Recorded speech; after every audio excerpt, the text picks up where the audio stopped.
আসসালামু আলাইকুম। নাটক ১০ টাকা ইউনিভার্স 3 তাও আসবে খুব শীঘ্রই, দেখুন বিস্তারিত।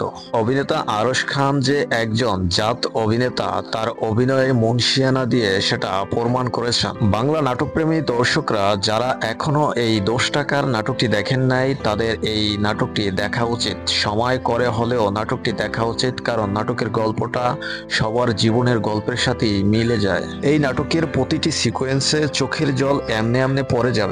নাটকের গল্পের সাথে অভিনেতা আরশ খান যে অভিনয়টা শেয়ার করেছেন তাতে তো বলা বাহুল্য। নাটকের গল্পে সহজ সরল ছেলেটি আরশ খান তার চায়ের দোকান এবং বিটেবাড়ি বিক্রি করে মেয়েটাকে প্রাইভেট ইউনিভার্সিটিতে ভর্তি করান। ১ বছর পার হইতে না হইতেই মেয়েটি অন্য একটি ছেলের সাথে প্রেমে ভালোবাসায় জড়িয়ে যান। অবশেষে আরশ খানকে ডিভোর্স দিয়ে চলে যান। শুধু ঘটনা এটাই নয়, এছাড়া রয়েছে আরো হৃদয় বিদারক ঘটনা।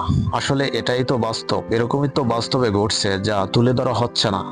তুলে ধরা হচ্ছে প্রেম, ভালোবাসা, আবেগ, কিন্তু বিয়ের পরে যা ঘটে সেটাকে ফুটিয়ে তুলতে পারেন কয়জন, সেটা দেখিয়েছেন পরিচালক সকাল আহমেদ। আসলে এই নাটকটা থেকে অনেক কিছু শেখার আছে। সময় করে হলেও নাটকটি দেখা উচিত সবার, অনেক কিছু শেখার আছে। তো পরিচালক সকাল আহমেদের কাছে জানতে চাইলে তিনি বলেন, নাটক ১০ টাকার ইউনিভার্স 3 আসবে, তাও খুব শীঘ্রই।